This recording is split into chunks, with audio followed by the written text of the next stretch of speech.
দুৰ্ভাগ্য আৰু সৌভাগ্য এটা সাধু কথা। দুৰ্ভাগ্যত জন্ম হয় কেতিয়াবা সৌভাগ্য। মানুহৰ জীৱন উত্থান পতনেৰে ভৰি থাকে।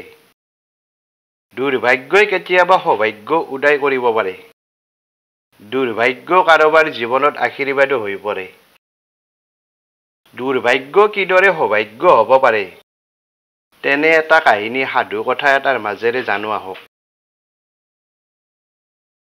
বহুদিন আগত এখন গাঁৱত এজন ৰাজু নামৰ দুখীয়া মানুহ আছিল। ৰাজুৰ এটা ঘোঁৰা আছিল।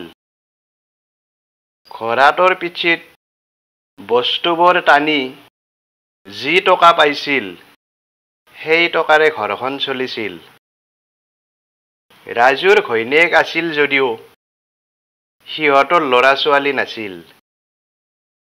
বহুদিনলৈ সিহঁতৰ ঘৰত ল'ৰা-ছোৱালী নোহোৱা কথাটোক লৈ ৰাজু আৰু ৰাজুৰ ঘৈণীয়েকক মানুহবোৰে হাঁহিছিল।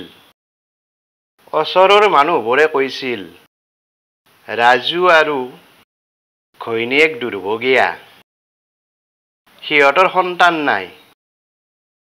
ওচৰ চুবুৰীয়াই যি ক'লেও ৰাজুৱে কাৰো কথাত গুৰুত্ব দিয়া নাছিল। নিজৰ কাম কৰি গৈছিল। এনেদৰে আধা বয়স যোৱাত ৰাজুৰ পত্নীৰ এজন ল'ৰা সন্তানৰ জন্ম হৈছিল। ল'ৰা সন্তানটো জন্ম পাওঁতে ওচৰ চুবুৰীয়াই খবৰ ল'বলৈ আহি ভাল লগা বুলি কৈছিল।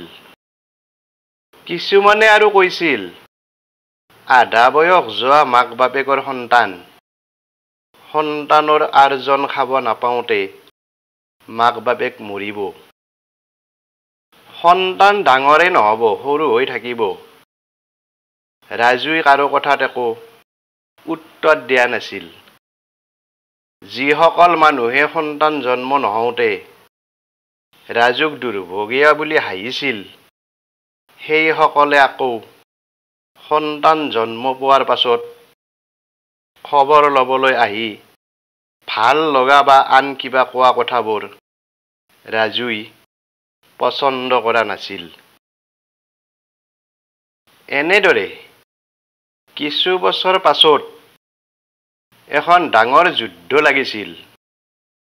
যুদ্ধত সৈন্যৰ অভাৱ হোৱাত দেশৰ সৈন্যসকলে সকলোৰে ডেকা ল'ৰাবোৰ সেনা বাহিনীত ভৰ্তি কৰাবলৈ জোৰ কৰি লৈ গৈছিল।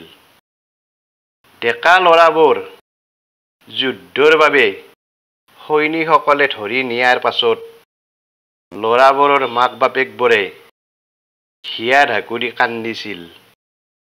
মাক বাপেকবোৰে আমি দুৰ্ভগীয়া বুলি কৈ আৰ্তনাদ কৰিছিল। কিন্তু ৰাজুৰ ল'ৰাজনৰ বয়সৰ ফালৰ পৰা সৰু হৈ থকা কাৰণে সৈনিকসকলে এৰি গৈছিল। ল'ৰাটোৰ সলনি ঘোঁৰাটো লৈ গৈছিল। গাঁওখনত ৰাজুৰ পুতেকৰ বাহিৰে সকলো ডেকা ল'ৰাক সৈন্যসকলে ধৰি লৈ যোৱাত মাক বাপেকসকলে কান্দি কান্দি কৈছিল, ৰাজুৰ দৰে আমাৰো ল'ৰাবোৰ আধা বয়স যোৱাত জন্ম হ'লে ভাল আছিল। ৰাজু ভাগ্যৱান। কথা হ'ল, ভাল বেয়া, সুখ দুখ, সৌভাগ্য দুৰ্ভাগ্য কাৰ জীৱনত কেতিয়া আহে কোনেও নাজানে। তাকে লৈ অহংকাৰ কৰা উচিত নহয়। এই সাধুটো তাৰে এটা উদাহৰণ হিচাপে লিখকৰ নিজৰ চিন্তাত নিজৰ ভাষাত দাঙি ধৰা হ'ল। সাধুটো কাল্পনিক।